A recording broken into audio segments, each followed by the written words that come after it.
नमस्कार, मी अनुष्का याच्या या नवीन एपिसोडमध्ये आपल्या सगळ्यांचं खूप मनापासून स्वागत करते. मंडळी, सर्वप्रथम तुमच्या सगळ्यांचे मनापासून आभार की तुम्ही अनुस्मी चॅनलला इतकं भरभरून प्रेम देताय, व्हिडिओला लाईक करताय आणि चॅनलला सबस्क्राईब सुद्धा करताय. त्यासाठी पुन्हा एकदा मनापासून आभार. पण संपला, गौरी गणपतीची धामधूम झाली आणि आता वेध लागलेत नवरात्राचे. तर नवरात्रात आपण देवीची उपासना करतोच, पण या निमित्ताने नवरात्राच्या अनुषंगाने अनुस्मी खास 4-5 व्हिडिओ घेऊन तुमच्या भेटीला येणार आहे. स्त्रियांचं सौंदर्य, आरोग्य आणि व्यक्तिमत्व कसं खोलवता येईल या 9 दिवसाच्या निमित्ताने यावरती काही विषय घेऊन, काही पॉडकास्ट घेऊन तुमच्या भेटीला येणार आहे. यात सगळ्यात पहिल्यांदा येतो तो म्हणजे आहार.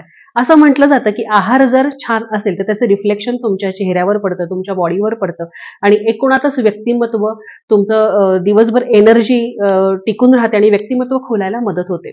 तर अशाच आहार तज्ज्ञांसोबत आज आपण गप्पा मारणार आहोत.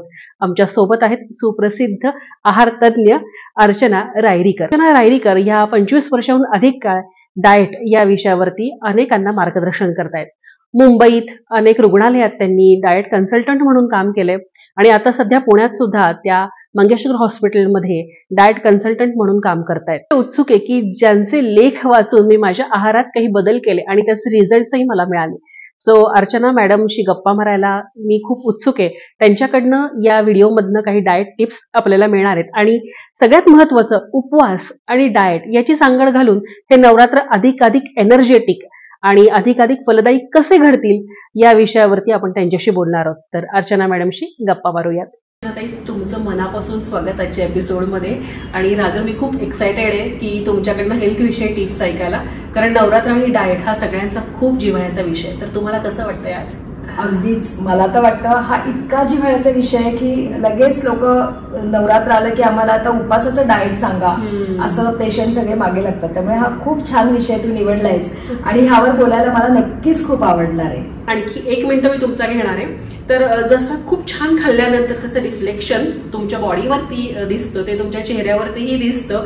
तसंच आज मला अर्चना ताईंकडे बघताना जाणवतंय की त्यांचा एकूणच अटायर फ्रेशनेस हा इतका छान टिकून आहे आणि मला वाटतं छान खाल्ले की ते चेहऱ्यावरती आपोआप दिसतं असं वाटतंय. तर ही माझ्याकडनं तुम्हाला छानशी compliment. Thank you so much. Thank you so much. तर मी खूप उत्सुक आहे. नेमकं आता नवरात्र येऊ घातलेत आणि नवरात्र आले की उपवास ओघाने येतात.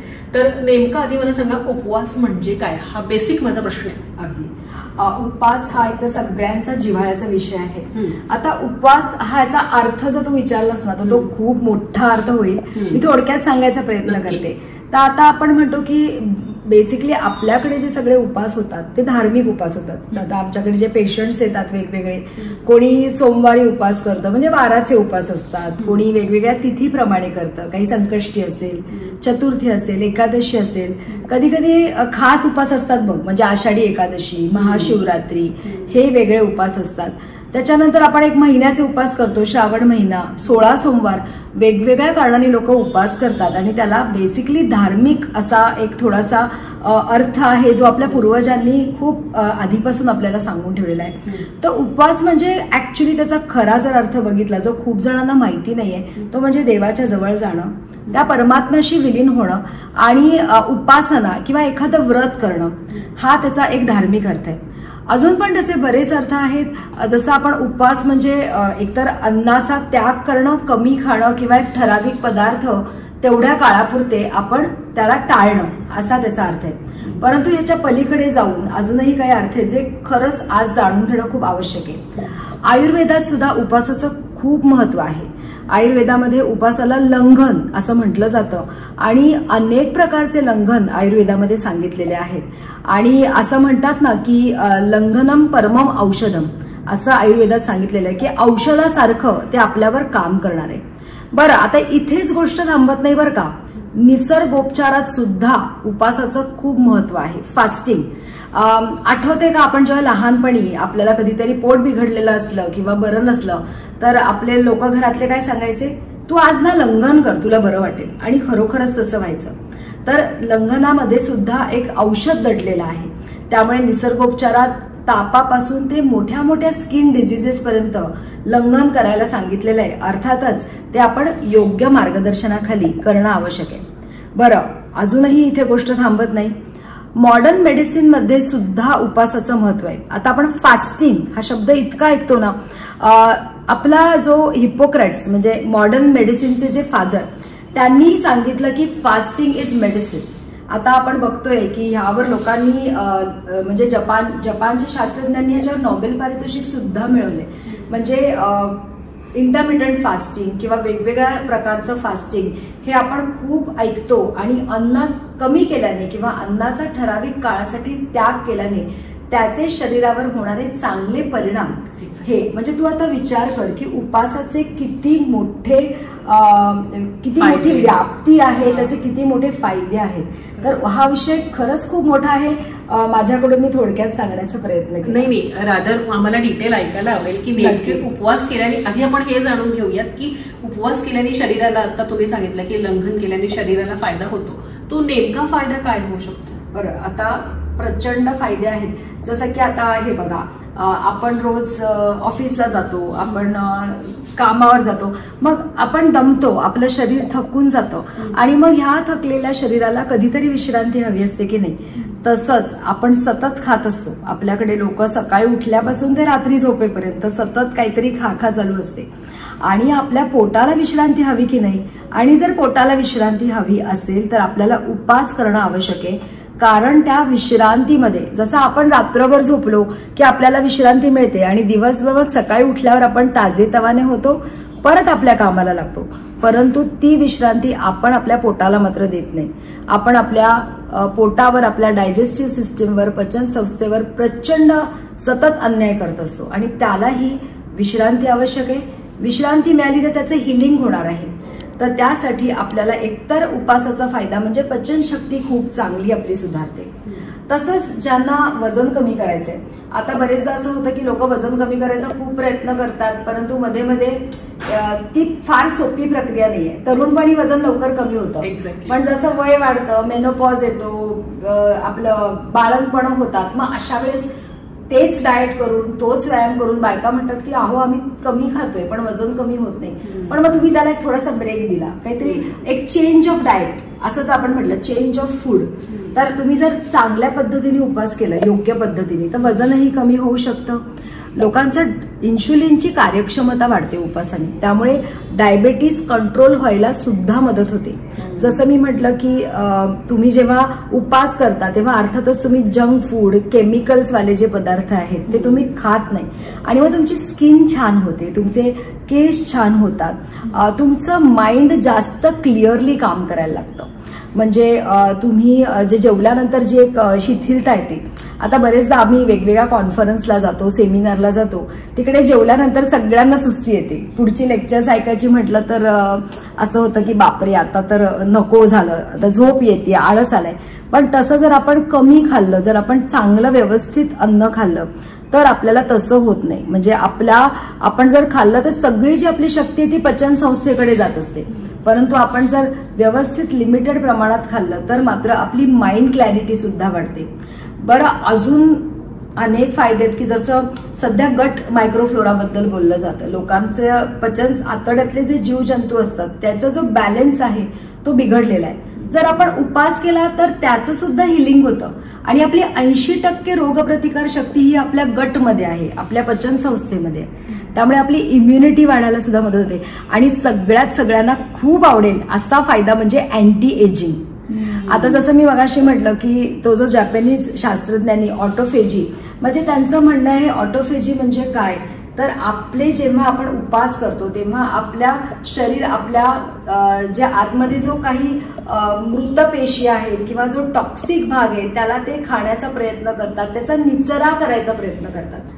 त्याला शरीराबाहेर टाकलं जातं, युरिन वाटे म्हणा किंवा स्टूल वाटे, आणि अशा प्रकारे आपल्या पेशींचं पुनर्जीवन होतं. म्हणजे निसर्गाने आपल्याला काय संधी दिली की दर 3 महिन्यांनी जुन्या पेशी मरतात आणि नवीन पेशी येतात. त्यामुळे आपल्या पेशींचं पुनर्जीवन झाल्याने आपल्याला एक फार मोठी शक्ती आहे, आणि ह्याचा वापर आपल्याला निसर्गाने करून दिलेला आहे. फक्त एवढंच आहे की आपण त्याच्याकडे बघण्याचा दृष्टिकोन बदलला पाहिजे. म्हणजे आयुर्वेदात सुद्धा सांगितलंय की आपलं शरीर हे पंचमहाभूतांनी बनलेलं आहे. तर तेव्हा एरवी आपल्या शरीरामध्ये जलतत्व आणि पृथ्वी तत्व हे जास्त आहे, पण जेव्हा तुम्ही उपास करता, जेव्हा तुम्ही अन्न कमी करता, तेव्हा बाकीची जी तत्व आहे, आकाश, वायू आणि अग्नी, ही तत्व जास्त चांगल्या प्रकारे काम करतात, इम्प्रूव्ह होतात आणि त्याचे चांगले परिणाम आपल्या शरीरावर दिसायला लागतात. सो उपासाचे फायदे जे आहेत ना, ते अजूनही खूप आहेत. जेवढे मला आता तुम्हाला सांगता आले तेवढे मी शेअर केले. मे बी अजूनही आपण बोलण्याच्या येतीलच, कारण अत्यंत सुंदर असे फायदे आहेत. खरंय खरंय, असा नेमका अर्थ आता आम्हाला कळला. पण मोस्टली असं होतं की उपवास म्हणल्यानंतर खूप सारे पदार्थांची रेलचेल असते. म्हणजे माझी आजी तर उपवासाच्या दिवशी खूप सारे पदार्थ करायची, खिचडी, मग चटणी, कोशिंबीर, बटाट्याची भाजी आणि ती छानशी थाळी. मग त्या थाळीचं पण लहानपणी अट्रॅक्शन वाटायचं. तर आता जे तुम्ही उपवास म्हणताय ते अगदी कॉन्ट्रॅक्ट म्हणजे आहे. तर ते आता नेमकं आम्ही काय खायचं उपवासाला आणि काय अवॉइड करायचं? कसं आहे की पूर्वीचे दिवस आणि आत्ताचे दिवस याच्यामध्ये खूप फरक आहे. पूर्वी लोकांची जीवनशैलीच वेगळी होती. म्हणजे उपवास जरी करायचा म्हटलं तरी त्यांची हालचाल किंवा नदीवरून जाऊन पाणी आणणं, विहिरीतनं पाणी काढणं, खूप शारीरिक श्रम करणं, दिवसभर घरामध्ये कष्टाची कामं करणं, त्यामुळे त्यांना ते पदार्थ सहजपणे पचायचे. आता तसं नाही राहिलं. आता काय करतात लोक की उपास म्हणजे एकादशी आणि दुप्पट खाशी हाच विचार त्याच्या मागे असतो. किंवा मग लोकांना काय ते खायचं असतं म्हणून ते उपास करतात की आम्हाला ती थाळी खायची आहे, आम्हाला ते पदार्थ, साबुदाणा, त्याच्यानंतर भरपूर तेल, तूप, साखर, शेंगदाणे हे सगळं घातल्यानंतर तो पदार्थ चविष्ट लागणारच आहे, त्याच्याबद्दल काही वादच नाहीये. पण हे खाण्यासाठी म्हणजे उपासासाठी उपास केला जात नाही. म्हणजे उपास म्हणजे अर्थ काय तर कमी खाणं किंवा न खाणं. पण बरेचदा लोक खाण्यासाठी उपास करतात किंवा उपास आहे म्हणून मग खाल्लं जातं आणि अशा वेळेस मात्र त्याचा त्रास होऊ शकतो. आणि भरपूर रेलचेल असते पदार्थांची. आपण बघतो सोशल मीडियावर लोक वेगवेगळे फोटोज टाकत असतात. आता साबुदाणाच बघितला तर आपल्याकडे कुठेच साबुदाण्याचा उल्लेख नाहीये. म्हणजे आपण जर आपल्या वेगवेगळ्या ग्रंथांमध्ये बघितलं, खरं तर म्हणजे मी असं वाचनात माझ्या आलंय की साबुदाणा हा आपल्याकडे मुळात आपल्या भारतातला नाहीच आहे. हा कुठेतरी आफ्रिकेतला मूळ आहे आणि इंग्रजांनी तो आपल्याकडे आणलेला आहे. त्यामुळे उपासाला काय आणि कुठला पदार्थ खायचे हे सगळं आपणच ठरवलेलं आहे. म्हणजे हे असं कुठे कुठे त्याला डॉक्युमेंटेशन नाहीये. बरेचदा आपणच त्याच्याबद्दल केलेलं असतं. त्यामुळे उपासाला जेव्हा आपण हे असे अनहेल्दी पदार्थ खातो तर त्यामुळे त्याचा त्रास होऊ शकतो. आता हेच बघा ना, आपल्याकडे साबुदाणा उपासाला बऱ्याच ठिकाणी खाल्ला जातो. अर्थातच उपासाला काय खायचं काय नाही हे कोणी ठरवलंय, म्हणजे आपल्याकडे त्याचा काही असा संदर्भ नाहीये, त्यामुळे ते आपणच ठरवलंय. साबुदाण्याचाच आपण विचार केला तर खरं तर आपल्या कुठल्याच ग्रंथामध्ये किंवा वाङ्मयात त्याचा संदर्भ आपल्याला आढळत नाही. मी तर असं वाचलंय की साबुदाणा हा आपल्याकडे आफ्रिकेतनं वगैरे आलाय, इंग्रजांनी आणलाय आणि आपण तो साबुदाणा आता खातोय. तर साबुदाण्याची खिचडी किंवा साबुदाण्याचे पदार्थ जेव्हा आपण करतो तेव्हा त्याच्यामध्ये भरपूर शेंगदाणे किंवा भरपूर तेल तूप लागतं आणि त्याच्या कॅलरीज खूप जास्त होतात. एवढंच नाही तर लोकांना त्याच्यामुळे पित्त वगैरे होतं, ते खूप हेवी होतं, त्याच्याने वेट वाढतं. त्यामुळे या गोष्टी आपण खाणं अवॉइड केलं पाहिजे. तसंच बाहेरचे चिप्स म्हणजे काय काय केळा वेफर्स असतील, म्हणजे मध्ये एक मी असा प्रयोग बघितला होता की केळा वेफर्स जेव्हा जाळला त्यांनी लोकांनी तेव्हा त्याच्यातनं खूप सारे तेलाचे थेंब खाली पडले. पण ते जेव्हा खोबरं जाळलं तेव्हा त्याच्यातनं मात्र तेल खाली पडलं नाही. आता आपल्याला तर माहिती की खोबऱ्यामध्ये कितीतरी तेल असतं, परंतु त्याच्यामध्ये तंतुमय पदार्थ असतात. त्यामुळे त्याच्यातलं तेल हे आपल्या शरीरामध्ये हळूहळू पचत असतं. परंतु तसं बाहेरच्या वेफर्समध्ये होत नाही, जे आपल्याला माहिती नाही. आता जेव्हा आपण साबुदाणे वडे किंवा चिप्स याचा विचार करतो, स्पेशली बाहेरचं अन्न, तेव्हा त्याच्यामध्ये कुठलं तेल वापरतात ते आपल्याला काही माहीत नसतं. कदाचित ते त्याच्यातच बटाटे वडे पण तळतात, त्याच्यातच साबुदाणा वडे पण तळतात किंवा परत परत तेच तेल वापरलं जातं जे आपल्या शरीरासाठी हानिकारक असतं. कधी कधी पाम ऑइल वापरलं जातं. त्यामुळे हे जे सगळे पदार्थ आहेत हे आपण कम्प्लिटली अवॉइड केले पाहिजेत. जास्त साखर किंवा जास्त गोड पदार्थ सुद्धा आपण घेतले नाही पाहिजे.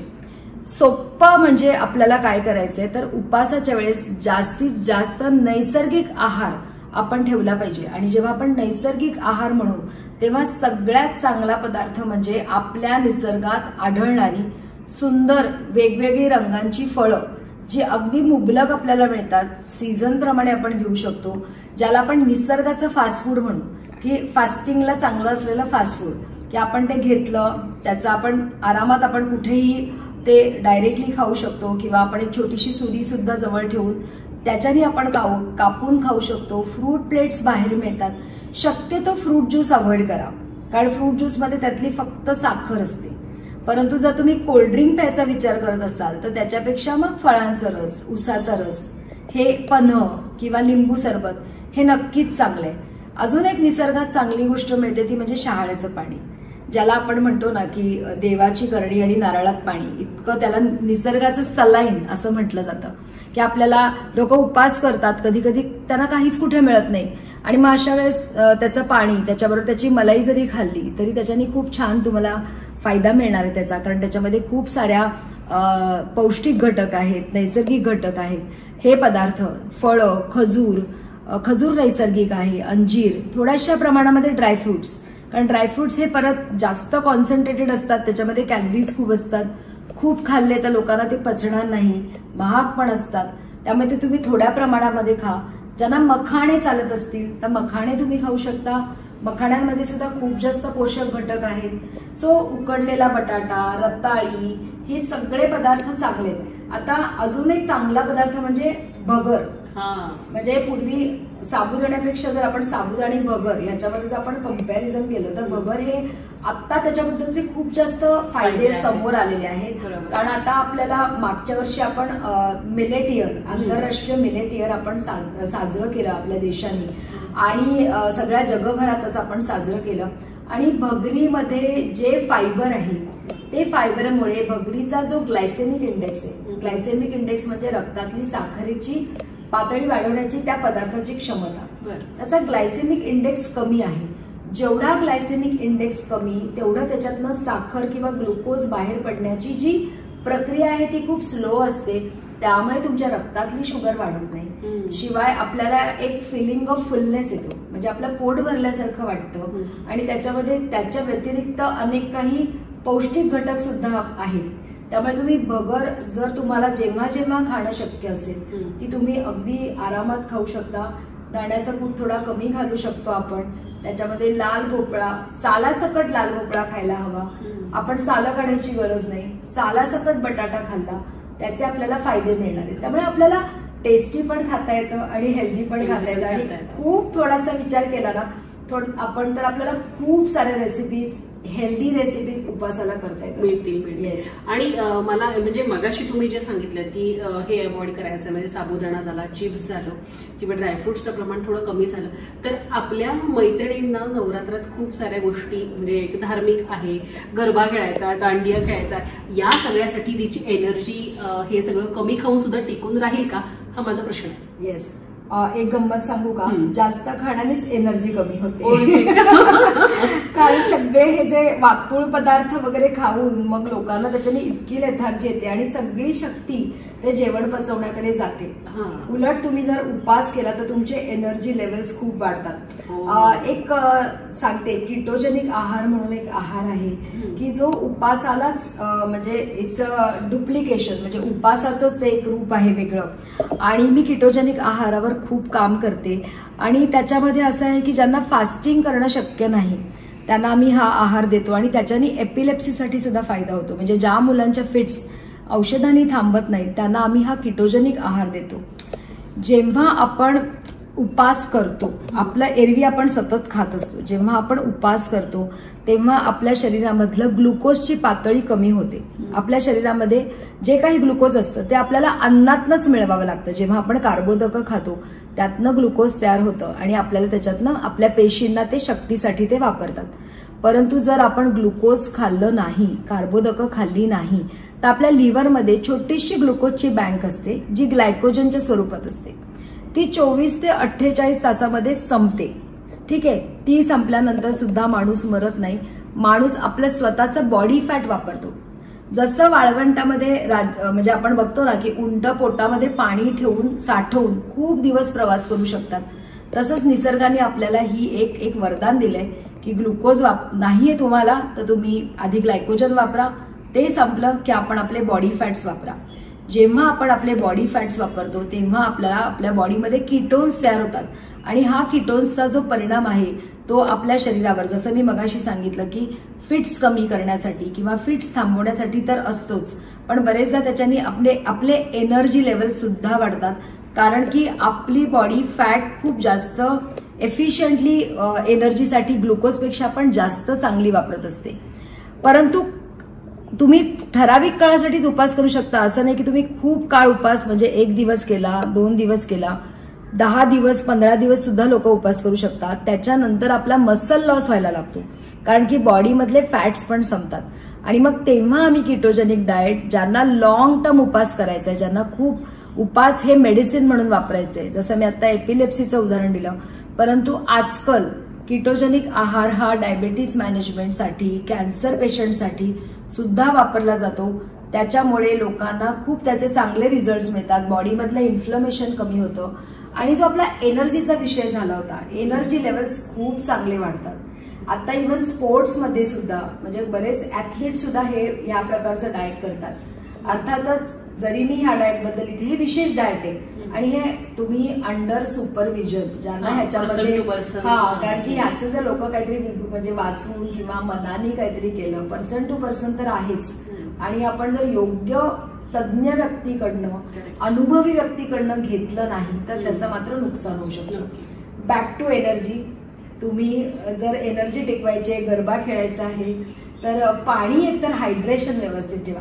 काय होतं की खाल्लं, उपास आहे, मग कधी कधी स्किप होतं, खाणंही नीट होत नाही, मग अशा वेळेस पाणी सुद्धा प्यायलं जात नाही. आणि पाणी नाही प्यायलं तर डिहायड्रेशन होऊन मग क्रॅम्प्स येतात, थकायला होतं, मग तुमचं शरीरातलं मीठ पण कमी होतं. मग अशा वेळेस तुम्ही कोकोनट वॉटर किंवा तुम्ही थोडेसे ज्युसेस चांगले घरी केलेले, किंवा तुम्ही राजगिऱ्याचा लाडू, खजूर, हे सगळं जर तुम्ही चांगले कार्बोदके घेतले, फळं, केळी, याच्याने तुमची एनर्जी लेवल खूप वाढते. तुम्हाला दांड्या खेळायला जायचंय, त्याच्या आधी तुम्ही एखादं केळं घ्या किंवा तुम्ही थोडेसे खजूर घ्या, बरोबर घेऊन जा, पाणी बरोबर घेऊन जा, पाणी व्यवस्थित प्या, त्याच्याकडे दुर्लक्ष करू नका. तर हे जर तुम्ही केलं तर नक्कीच तुम्हाला अजिबात त्रास जाणवणार नाही. तुमचा उपासही छान होईल, तुमचा दांडियाही छान होईल आणि तुमचं वजनही छान कमी होईल. खूप मस्त टिप्स आहेत या सगळ्या. आणि कित्येकदा असं होतं ना मॅडम, की माझ्या बाबतीत मी सांगते की आता उपवास मी ठरवलं, डिक्लेअर केले की मी 9 दिवस उपवास करायचं, तर घरच्यांचं एक प्रेशर असतं, अरे बापरे उपवास, तुला झेपतील का, आणि मग तू काहीच नाही खाल्लं, आज सकाळपासून उपवास आहे, हे खा ते खा, उगाच एनर्जी डाऊन नको व्हायला, करायला जातीये एक आणि होतच दुसरं, मग एनर्जी नाही राहणार, किंवा मग आता काय म्हणतो आपण त्याला, उपवास केल्याने तुझं डोकंच दुखतं, पित्त वाढतं, किंवा उपवास मला झेपतच नाही, असे अनेक गोष्टी डोक्यात कुठेतरी आहेत. तर यावरती काय तुम्ही सांगाल? असं होतं की मुलींना आजकालच्या फार उपासाची सवय नसते आणि मग अचानक त्या ठरवतात, कधी कधी लग्न झाल्यावर वगैरे पण ठरवतात की नाही आता यावर्षी बाबा मी उपास करणार आहे, आणि कधीच सवय नसते. आणि अचानक उपास केल्यानंतर मग ते जे पदार्थ असतात, कधी कधी जसं आपण मगाशी म्हटलं, साबुदाणाचे वडे खाल्ले किंवा साबुदाणा खिचडी खाल्ली की मग हे त्यांना झेपत नाही, त्यांना त्याच्याने पित्त व्हायला लागतं. बरेचदा सकाळपासून काही खाल्लं जात नाही, मग एकदम दुपारी खाल्लं जातं, मग ते सुद्धा त्यांना जमत नाही. तर अशा प्रकारे पित्ताचा त्रास नक्कीच होऊ शकतो. त्यामुळे ह्याच्यासाठी प्रॉपर प्लॅनिंग करून जर आपण केलं तर हे त्रास आपल्याला अवॉइड करता येतात. नाही तर मग थोडंसं डोकं दुखणं म्हणा. आणि हो, बरेचदा असंही होतं की हे सायकोलॉजिकल असतं, कारण की थोडंसं फ्रीडम पण आपला नसतो, की एरवी आपल्या मनात आलं की आपण काही घेऊ शकतो, आणि आता उपास आहे, रिस्ट्रिक्शन होतं, कधी दुसऱ्यांचं आपण स्वयंपाक करतो आणि आपल्यासाठी काही करणं जमत नाही, ऑफिस असतं, काम असतं, प्रॉपर प्लॅनिंग नसतं, आणि मग अशा वेळेस मात्र नक्कीच त्रास होऊ शकतो. त्यामुळे जे थोडेसे आरंभशूर असतात त्यांना तर नक्कीच त्रास होतो. तर त्यांनी सुद्धा थोडीशी माहिती काढून की मला चांगल्या प्रकारे उपास कसा करता येईल हे जरा बघूनच केलं पाहिजे. म्हणजे आणि प्रॉपर प्लॅनिंग, जसं की आता 9 दिवस उपवास करायचे तर त्याच्यासाठी लागणारी सामग्री 2-3 दिवस अगोदरपासून घरात आणून ठेवणं, रेडी करणं आणि मनाची तयारी करणं मुळात, की मला हे सगळं करायचं आणि निभवायचं. आणि तुम्ही सांगितलेल्या टिप्सनी मला असं वाटतं हे खूप छान निभवलं जाईल. आणि एक सांगू का अजून एक, म्हणजे मी असं माझं ऑब्झर्वेशन आहे की उपास आहे असं म्हटल्यावर लोकांना काय वाटतं माहितीये का, की बापरे म्हणजे 4 वडे अजून जास्त खाल्ले जातात. म्हणजे आता माझा आज उपास आहे, म्हणजे मी त्याचं बघत बसते की अरे उपास आहे ना, नाही मग मी खाऊनच घेते, नंतर माहित नाही मला. म्हणजे उगीच ओव्हर इटिंग पण केलं जातं गरज नसताना, की जे आपल्या पोटामध्ये गरजच नाही एवढं खाण्याची, आणि मग ह्याच्याने त्रास होऊ शकतो. आता मला तयारी करायची उपवासाची, तर मी काय काय पदार्थांची बेगमी घरात करून ठेवली पाहिजे आणि काय काय खाल्लं पाहिजे? बरं, आपण बऱ्याच पदार्थांबद्दल बोललो, पण त्याच्यामध्ये अजून 2-3 चांगले पदार्थ राहिलेत. एक तर दूध, दही, ताक. तर ते आपण नक्कीच म्हणजे चहा नको बरं का, कारण की परत उपास म्हटल्यावर चहा कॉफी खूप होते. त्याच्याने पण मग ऍसिडिटी, डोकं दुखणं, म्हणजे लिमिटेड घ्यायला काही हरकत नाही. पण आता उपास आहे म्हणून सारखा चहाच प्यायला असं नको व्हायला.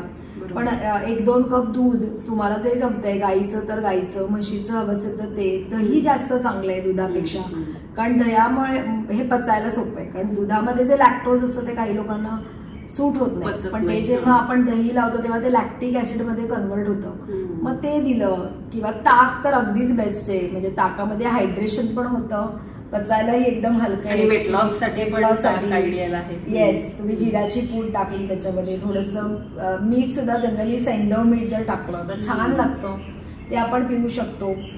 तसंच अजून 2-3 पदार्थ आहेत. एक तर राजगिरा. राजगिरामध्ये खूप जास्त कॅल्शियम. लाडू खा, ते हलके असतात. किंवा राजगिराच्या लाह्या आपण आणून ठेवू शकतो. तर तू म्हटलंस की बेगमी काय करायची, तर राजगिराच्या लाह्या मग त्या पटकन दुधामध्ये कालवून खाल्ल्या, म्हणजे वेळ नसतो लोकांकडे, मग पटकन दुधामध्ये कालवल्या, खाल्ल्या, दह्यामध्ये कालवल्या, खाल्ल्या. अशा प्रकारे आपण एक राजगिराची छान रेसिपी आहे की तुम्ही थोडंसं तूप, त्याच्यामध्ये शेंगदाण्याचं कूट, राजगिराच्या लाह्या, थोडासा त्याच्यामध्ये गुळ असं टाकून त्याला जर परतला आपण कढईमध्ये, आणि त्याचा असा एक गोड पदार्थ करून ठेवला, आणि मध्ये असं वाटलं तर चमचाभर आपण तो खाल्ला, तर तो छान लागू शकतो. अजून एक पदार्थ आहे शिंगाडा. शिंगाडा सुद्धा एक खूप हेल्दी असा पदार्थ आहे. आपल्याला तो त्याची शिंगाडेचं पीठ पण असतं, आणि ते शिंगाडे आपल्याला बाजारात जेव्हा मिळतात तेव्हा त्याची ती सालं काढून त्याला उकडून त्याला आपण थोडंसं जर त्याची भाजीसारखं केलं, त्याला मिरची फोडणीमध्ये जिरं मिरची टाकून त्याला आपण परतलं, वरनं थोडी कोथिंबीर टाकली, तिखट वगैरे जर हवं असेल तर तिखट टाकलं, जिरापूड टाकली, नुसते खायला सुद्धा ते छान लागतात. म्हणजे त्याला खूप काही तळणीचं वगैरे करायची गरज नाही. तसंच तुम्ही ताक आणि शिंगाड्याचं पीठ असं वापरून आपण त्याची कढी करू शकतो. जी कढी, जसं आपण एरवी बेसन वापरतो, तर बेसनाच्या ऐवजी शिंगाड्याचं पीठ वापरलं, त्याचं थालीपीठ लावू शकतो आपण. थालीपीठ लावताना तुम्ही थोडासा बटाटा, लाल भोपळा किसून घेतला, थोडा शेंगदाणा, कोथिंबीर घेतली, ते जसं तुमच्या घरी जसं चालत असेल तसं करून आपण त्याचं थालीपीठ सुद्धा बनवू शकतो. आजकाल लोक त्याचे डोसे टाईप पण बनवतात. तर अशा छान रेसिपीज आपण. मखाणे आता थोडेसे महाग असतात, पण ते तुपावर थोडे भाजले, बरेचदा लोक डायरेक्ट आणतात आणि तसेच खातात, तर ते थोडेसे वातड लागतात. पण ते जर आपण तुपावर भाजले, त्याला थोडंसं आपण तिखट मीठ मसाला लावला, जे काही चालणार असेल, तर ते स्नॅकिंगसाठी खूप छान आहे. त्यामुळे असे पदार्थ आपण, वेगवेगळे हेल्दी पदार्थ आपण नक्कीच घेऊ शकतो. तुम्हाला माहितीये की आजकाल स्मूदीज बद्दल पण बरेचदा आपण ऐकतो, ग्रीन स्मूदी, रेड स्मूदी. उपासाच्या पण काही छान स्मूदीज आहेत. म्हणजे ज्यांना थोडंसं फॅन्सी खायची आवड आहे, थोडं वेगळं, तर जनरली आम्ही दूध आणि फळं एकत्र सांगत नाही. म्हणजे दूध आणि फळं थोडंसं विरुद्धान्न होतं, परंतु बदामाचं दूध ते थोडं महाग असेल, पण आपण घरी करू शकतो किंवा बाहेरून आणू शकतो.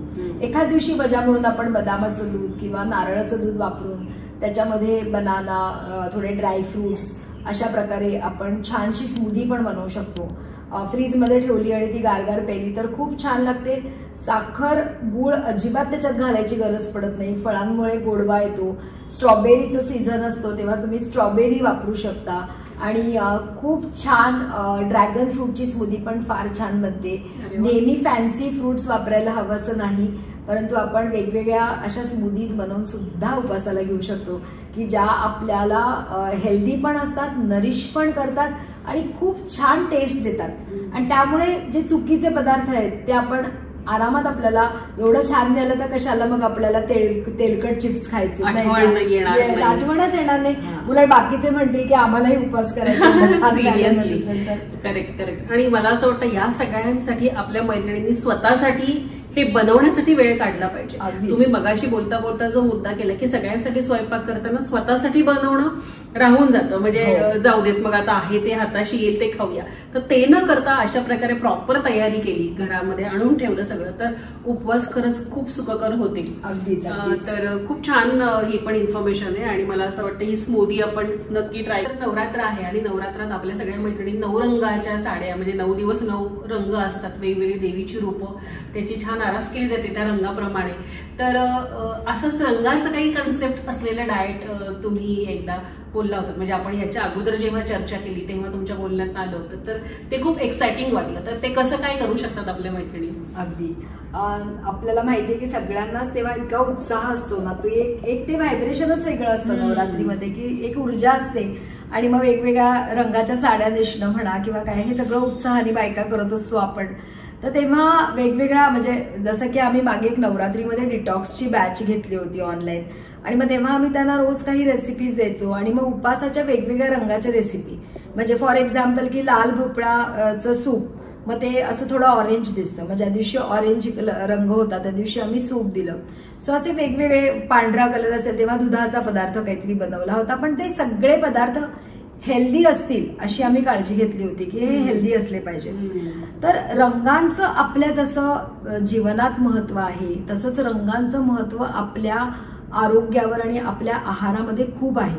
आपल्याला निसर्गाने जे वेगवेगळे रंग दिलेले आहेत त्याच्यामध्ये जे कलर पिगमेंट्स आहेत, तर जसं अँथोसायनिन हे एक कलर पिगमेंट आहे, क्लोरोफिल आहे, तर हे सगळे जे वेगवेगळे कलर पिगमेंट्स आहेत, बीटा कॅरोटीन आहे जे आपल्याला ऑरेंज कलरच्या फळांमधनं मिळतं, तर हे सगळे आपल्या आहारामध्ये खूप आवश्यक आहेत आणि ते आपल्या आरोग्यावर खूप जास्त चांगले परिणाम करतात, कारण त्याच्यामध्ये खूप अँटीऑक्सिडंट्स असतात.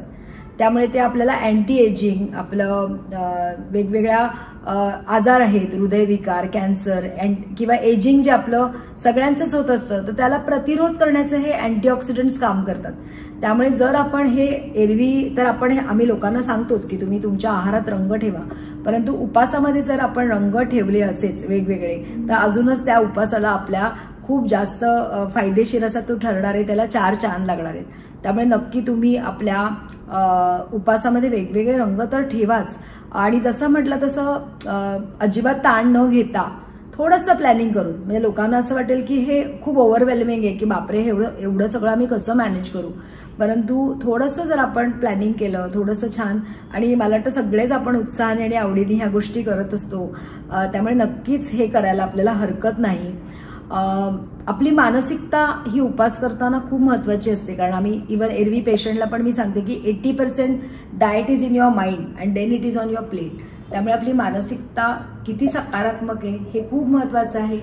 परंतु जे खूप आजारी आहेत, जे अत्यंत बारीक आहेत किंवा जे गरोदरपणा प्रेग्नन्सीमध्ये जे आपल्या स्तनपान करतायत आपल्या बाळासाठी, वृद्ध माणसं, यांनी मात्र अशा प्रकारे म्हणजे काही उपास करताना एकतर टाळलं पाहिजे किंवा करताना मग खूप विचार करून किंवा प्रॉपर गायडन्स खालीच केला पाहिजे, एवढं मात्र आपण नक्की लक्षात ठेवलं पाहिजे. आता आपण व्हिडिओच्या शेवटाकडे आलो आणि हा व्हिडिओ तुम्ही शेवटपर्यंत पाहिलाय, त्यामुळे एक लाईक तो अर्चनाताईंसाठी बनतोच, आणि दुसरं महत्वाचं, हा व्हिडिओ शेवटपर्यंत बघता आहात म्हणून एक टिप्स तुमच्यासाठी आहे. कारण अर्चनाताई आता सांगणार की सकाळपासून संध्याकाळपर्यंत नेमकं उपवासाचं डाएट कसं असलं पाहिजे, ढोबळ मनाने काय काय खाल्लं पाहिजे, असं 2-3 ऑप्शन सगळं ते आपल्याला सांगतील. तर येस, काय सांगाल तुम्ही, सकाळपासून कशी सुरुवात केली पाहिजे रात्रीपर्यंत? म्हणजे एक तर मी मेन्यू असं सांगणारच आहे दिवसभराचा, पण त्याच्या आधी मी एक गोष्ट नक्की सांगणार आहे की भूक नसली तर बळबळ खायची काही गरज नाही. कारण जसं निसर्गात जसं प्राणी भूक लागली की खातात तसं आपल्याला खायचंय, त्यामुळे उगीच उपास आहे म्हणून 2-2 तास ते खायलाच हवं असंही नाहीये. परंतु फार अगदी ताणू नका, कारण की जसं म्हटलं मगाशी की खाल्लं नाही तर परत काही काही लोकांना त्याचा त्रासही होतो. त्यामुळे तो सुवर्ण मध्य आपण गाठला पाहिजे, त्या पद्धतीनेच आपण घेतलं पाहिजे. तुम्ही सकाळी उठल्यावर तुम्ही थोडेसे मनुके, काळे मनुके आदल्या रात्री पाण्यामध्ये भिजवून ठेवले, सकाळी सकाळी एक आपण 10-12 काळे मनुके फार चांगले असतात, ते फायबर आहे त्याच्यामध्ये, हिमोग्लोबिन वाढवायला आपल्याला मदत करतात. त्याच्यानंतर तुम्ही थोड्या वेळाने तुळशीचा काढा किंवा कुठल्याही प्रकारचा एखादा ग्रीन टी घेऊ शकता, किंवा आपल्याकडे गवती चहा असतो, आलं असतं, ज्येष्ठमध असतो, हळदीचा चहा. शक्यतो तुम्ही दुधा आणि साखरेचा चहा अवॉइड करून जर तुळशीचा काढा आणि अशा प्रकारचं घेतलं तर तुम्हाला डिटॉक्स करायला खूप त्याची मदत होईल. ते तुम्हाला त्याचं एक वेगळंच फिलिंग वाटेल, तुम्ही नक्की ट्राय करून बघा. त्याच्याबरोबर तुम्हाला हवं तर तुम्ही 2-3 बदाम भिजवलेले, एखादं अक्रोड, कारण त्याच्यामध्ये ओमेगा-3 फॅटी ऍसिड्स आहेत. जनरली सुकामेवा जेव्हा आम्ही म्हणतो तेव्हा बदाम, अक्रोड, मनुका, खजूर याला जास्त प्राधान्य दिलं जातं. अंजीर सुद्धा आपण याच्यामध्ये ऍड करू शकतो. कधी कधी उपवास केल्यानंतर लोकांना कॉन्स्टिपेशनचा त्रास होतो, त्यामुळे आपल्याला फायबर असं नसतं जर आपण उपवासाचे वेगवेगळे पदार्थ बघितले.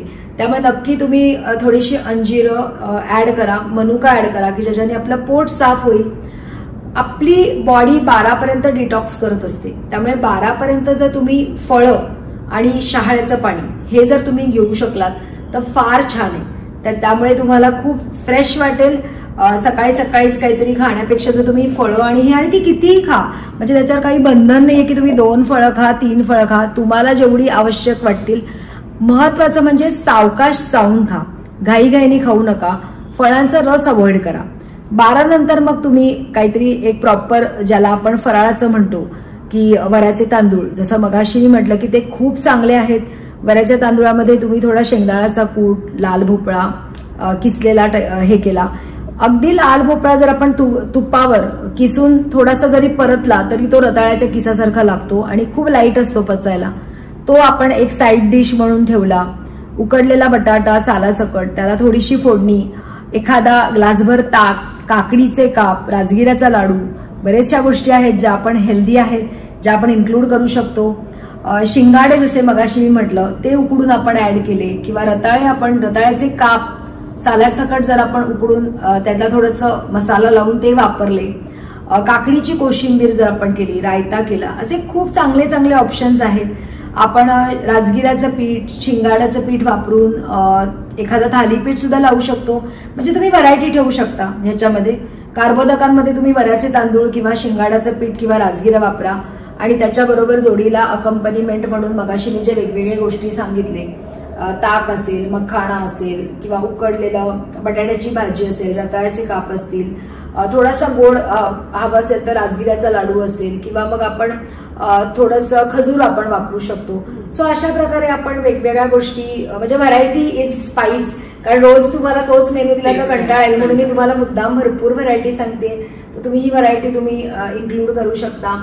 त्याच्यानंतर मग तुम्ही संध्याकाळी परत जसं मी म्हटलं तुळशीचा काढ्याचे खूप चांगले परिणाम असतात. त्याच्याने आपली भूक पण कंट्रोलमध्ये राहते, त्यामुळे तो आपण परत एकदा घेऊ शकतो. आणि संध्याकाळचं तुम्हाला स्नॅकिंगची काही सवय असेल, शेंगदाणे खूप जास्त खायचे नाहीत, कारण शेंगदाण्यांनी आपल्याला परत पित्त होतं, त्याच्याने वजन वाढतं. त्यामुळे शेंगदाणे अगदी थोडे खाल्ले तरी चालतील, पण तुम्ही मखाणा शेंगदाणा असा चिवडा करू शकता, म्हणजे घरीच. आणि तो थोडासा चिवडा आपण किंवा राजगिऱ्याच्या लाह्या दुधात घालून किंवा दह्यात घालून जर भूक लागली तर ती खाऊ शकता. आणि रात्री जर उपास सोडायचा असेल तर प्रश्नच नाही, पण जर रात्री पण आपल्या काही जणांचा, मला वाटतं नवरात्रीचा उपास कंटिन्यू असतो, मग रात्री पण तुम्ही शक्यतो जसं लाल भोपळ्याचं सूप घेतलं आणि एखादं थालीपीठ लावलं त्याच्याबरोबर, किंवा मग गरम गरम वऱ्याचे तांदूळ खाल्ले तर ते त्याच्याबरोबर, जशी शिंगाड्याची कढी सांगितली मगाशी ती घेतली. खूप साऱ्या व्हरायटीज अवेलेबल आता आहेत आपल्याला. तर सोशल मीडियामुळे भरपूर आपल्याला वेगवेगळ्या रेसिपीज कळत असतात आणि आपण त्या नक्कीच वापरू शकतो. आणि एक लक्षात ठेवायचं, हे जे सगळे मी पदार्थ सांगितले सावकाश चावून खायचे. आपल्याला म्हणतात ना की 3 गोष्टी असतात आपल्या अन्नात, की काही राजसी, सात्विक आणि तामसी. तर सात्विक फूड हे उपासाला खाणं आवश्यक आहे. आपल्याला माहितीये की आपण कांदा लसूण मसाले तर आपण अवॉइड करतो, पण त्याच्याच व्यतिरिक्त आपण जर बाहेरचे पदार्थ, तेलकट पदार्थ अवॉइड केले, कारण शेवटी त्या सात्विक पदार्थांमधनं आपल्याला सत्वगुण मिळणार आहेत. आणि उपास जेव्हा आपण म्हणतो तेव्हा आपलं जे त्या दिवशीचं जे किंवा त्या काळातलं जे वागणं आहे ते सुद्धा सात्विकच असायला हवं. म्हणजे नकारात्मक विचार बाजूला ठेवणं, त्याच्यानंतर कोणाबद्दल आपण वाईट विचार न करणं. तर हे सगळ्या ज्या चांगल्या गोष्टी आपल्या ह्याच्यात येणार आहेत, म्हणजे मनामध्ये येणार आहेत, त्या आपल्या चांगल्या आहारातून. कारण आपला आहार हा आपल्या अनेक गोष्टींवर आपल्या शरीरावर परिणाम करत असतो. त्यामुळे सात्विक आहार घेणं आणि सावकाश चावून खाणं हे अत्यंत महत्वाचं आहे. आणि तरल पदार्थ तुम्ही भरपूर ठेवा, कारण जसं मी म्हटलं की उपासांच्या पदार्थांमधून आपल्याला तंतुमय पदार्थ फार मिळत नाही, आणि मग बऱ्याच लोकांना दुसऱ्या दिवशी मग पोट साफ न होणं किंवा गॅसेस होणं असे सगळे प्रॉब्लेम्स होतात. त्यामुळे शहाळ्याचं पाणी, ताक किंवा लिंबू पाणी, साधं आपलं रेग्युलर पाणी, ह्याचा व्यवस्थित तुम्ही तुमच्या आहारामध्ये नियोजन करा. जर लक्षात राहत नसेल तर तुम्ही मोबाईलमध्ये एखादा अलार्म लावा की मला पाणी 2 लिटर 3 लिटर तरी गेलंच पाहिजे. तर अशा प्रकारे छान प्लॅनिंग करा. तुम्हाला जे सगळे मगाशी मी बेनिफिट्स सांगितले की स्किन ग्लो करणार आहे, आणि अजून एक सांगते, डिटॉक्स करायची खूप संधी असते. म्हणजे उपासाच्या काळात जर तुम्हाला शक्य असेल ना, तर तुम्ही जास्तीत जास्त फळं, म्हणजे कमीत कमी ग्रेन्स, कमीत कमी धान्य, जास्तीत जास्त फळं, कोकोनट वॉटर आणि ज्या भाज्या अलाउड आहेत त्या जर खाऊन तुम्ही उपास करू शकलात तर you will get amazing results. क्या सगळ्या टिप्स, इतके सारे पदार्थ बघून आता मी पण खूप एक्सायटेड आहे की आता ह्या सगळ्या गोष्टी आणून उपवास प्रॉपर पद्धतीने करेन आणि याचा रिझल्ट तुम्हाला नक्की सांगेन. मैत्रिणींनो, तुम्ही अजून काही वेगळे पदार्थ उपवासाचे करत असाल तर ते पण आम्हाला कमेंट बॉक्समध्ये सांगा, जेणेकरून इतरांनाही त्याचा फायदा होईल. सो अर्चनाताई, आज तुम्ही आमच्या या अनुस्मी चॅनलच्या दर्शकांसाठी इतक्या भारी भारी टिप्स दिल्या आहेत आणि इतकं छान तुम्ही सगळं समजावून सांगितलंय शास्त्रीरित्या, त्यासाठी तुमचे खूप मनापासून आभार. आणि पुन्हा जर तुम्हाला काही अर्चनाताईंकडून वेगळ्या पद्धतीने अजून काही ऐकायचं असेल तर तेही आम्हाला कमेंटमध्ये सांगा. आपण त्याला रिक्वेस्ट करू की आणखी एक एपिसोड जर करता आला वेगळ्या विषयावरती, कारण त्यांनी आज खूप काही पॉइंट्स दिले ते डोक्यात आहेत की डिटॉक्स आहे किंवा ताक आहे, याचे सगळ्याचे वेगवेगळे फायदे आहेत. तर अजून असं ढोबळ आहार जर तुम्हाला हवा असेल तर नक्की आम्हाला सांगा, आपण अजून एखादा एपिसोड अर्चनाताई सोबत करू शकू. तर ताई, पुन्हा एकदा मनापासून आभार. उपवासाच्या पदार्थांची योग्य अशी निवड आपण केली तर उपवास अधिक सुखकर होऊ शकतो, हे आजच्या पॉडकास्ट मधनं आपल्याला कळालंय. आणि हे मला असं वाटतं त्यांनी दिलेल्या टिप्स वापरून येणारं नवरात्र आणि नवरात्रातले उपवास आपण अधिकाधिक सुखकर करू शकू, जेणेकरून आपली 9 दिवस छान एनर्जी राहील, गरबा आपल्याला खेळता येईल, दांडिया खेळता येईल, देवीची भजनं जोशाने म्हणता येतील. आणि एकूणातच नवरात्र हा चैतन्याचा उत्सव आहे, तर याच्यात नक्कीच या टिप्सचा हातभार लागेल. तर तुम्हाला कसा वाटला आजचा हा एपिसोड? आणि हो, तुम्ही अजून काही वेगळे पदार्थ उपवासाचे करता का ते पण आम्हाला कमेंट बॉक्समध्ये नक्की सांगा. आणि येस, अजूनही चॅनलला सबस्क्राईब केलं नसेल तर सबस्क्राईब नक्की करा, कारण अजून असे वेगळे विषयाचे व्हिडिओ घेऊन नवरात्रात जागर स्त्री शक्तीचा यामध्ये आपण भेटणार.